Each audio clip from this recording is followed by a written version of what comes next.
भारत ने पाकिस्तान को पहलगाम हमले का मुंहतोड़ जवाब दे दिया। आखिर कैसे दिया गया इस पूरे ऑपरेशन को अंजाम, ये जानने के लिए डिफेंस एक्सपर्ट रणजीत राय से बात की हमारे असिस्टेंट एडिटर ललित नारायण कांडपाल ने। पहलगाम में 26 लोगों की मौत का बदला भारतीय सेना ने ले लिया है। भारत सरकार के द्वारा और इंडियन आर्मी के द्वारा समन्वय के साथ जिस तरीके से एयर स्ट्राइक की गई है, उस एयर स्ट्राइक पर बात करने के लिए हमारे साथ मौजूद हैं डिफेंस एक्सपर्ट रणजीत राय। उनसे बात करते हैं। सर, सबसे पहली प्रतिक्रिया मैं आपकी जानना चाहूँगा इस स्ट्राइक पर कि इसे आप कैसे देख रहे हैं? ये स्ट्राइक हम इंग्लिश में बोलेंगे is a red letter day for the Indian armed forces. They have carried out a precision strike, मतलब ऐसा स्ट्राइक बदले में लिया जो पहलगाम ने बोला रहा। और जो मीडिया ब्रीफिंग की थी फॉरेन सेक्रेटरी और कर्नल उनके साथ और स्क्वाड लीडर के सिंह, उन्होंने पहले दिखाया कि कितने कितने अटैक पाकिस्तान ने किए हैं। उरी में क्या किया, पहलगाम में तो दिखाया क्या किया, में क्या किया, और कितने उन्होंने अटैक किए हुए हैं। उन्होंने एक शॉर्ट वीडियो दिखाया और पूरी दुनिया देख रही है। ये ब्रीफिंग पूरी दुनिया यूट्यूब में देख रही है। खुफिया एजेंसीज तो बहुत ज़बरदस्त देखेंगे क्योंकि वो सीख सकते हैं कि कैसे भारत की एयरफोर्स ने और सेना ने ये अटैक किया। और क्या अटैक किया जो प्रधानमंत्री ने बोला था पहलगाम के एक दिन बाद जब बिहार गए थे। उन्होंने कहा we will go to the end of the earth. उन्होंने अपना वचन लिख दिया। लीडरशिप में उनका दर्जा और भी बढ़ गया होगा। अब पता करें कैसे हुआ। आक्रमण एक्सरसाइज एयरफोर्स कर रहा था, तो हमारे पास जब बालाकोट गए थे तो स्पाइस मिसाइल थे और मिराज हवाई जहाज थे। अब हमारे पास राफेल है, scalp long distance missile, hammer short distance missile, loitering drone. तो मेरा ख्याल ये तीनों हथियार एयरफोर्स ने बहुत अभ्यास के बाद ऐसा करते हैं। जब अभ्यास होता है वो टारगेट अलग जगह पे, पिन पॉइंट टारगेट अलग जगह, और ये सब जो हथियार हैं जीपीएस से चलते हैं। एक तो जीपीएस से पता कि किस लैटिट्यूड लॉन्जिट्यूड पे जाके वो हथियार गिरे, उसमें गलती नहीं होनी चाहिए। स्पाइस में था कि अगर जो क्लाउडी सिस्टम है, तो प्रधानमंत्री जब हमने बालाकोट किया था शाम को काफ़ी तकलीफ देखी कि हमारे पास बादल आ गए हैं। इन हथियार में बादल की परवाह नहीं है। और दूसरा जो अब देख रहे हम फिंगर प्रिंटिंग, जैसे कहते हैं कोटली, सियालकोट, बहालपुर वगैरह, जो टारगेट्स थे उनका फोटोग्राफ पिक्चर ले लेते हैं।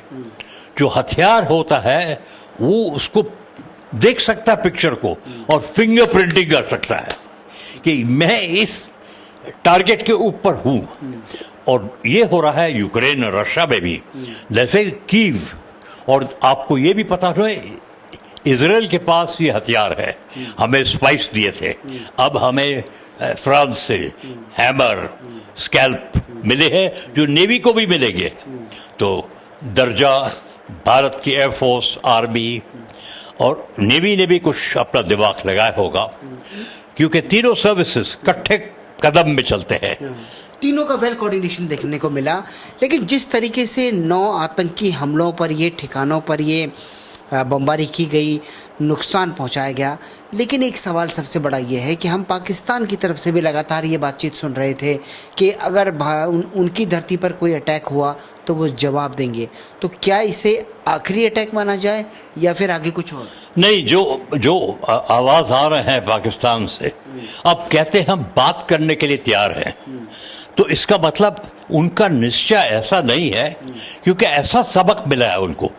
अगर जो उन्होंने बहुत ज़्यादा हरकत कर दी, कह दिया उन्होंने, उनके डिफेंस मिनिस्टर ख्वाजा आसिफ ने, कि हम परमाणु हथियार नहीं इस्तेमाल करेंगे। अरे इतनी पाबंदी होगी चाइना, अमेरिका से और चाइना से भी कि परमाणु हथियार की बात मत करो, तो वो तो उन्होंने मान ली। अब ऊट पटांग कुछ काम किया उन्होंने।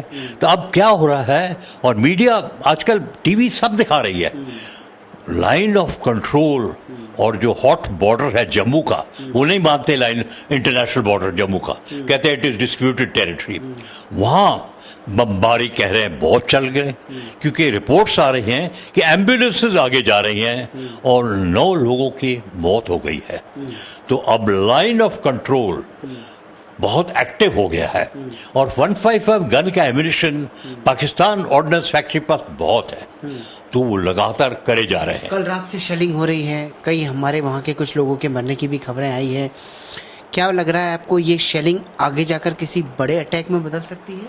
देखिए, भविष्य में क्या होता है किसी को नहीं पता।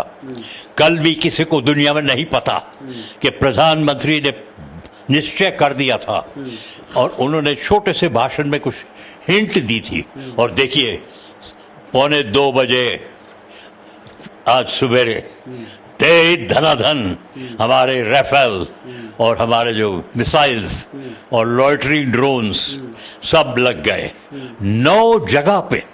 अरे बड़ा ऑपरेशन है ये, 9 जगह पे पिन पॉइंट एक्यूरेसी।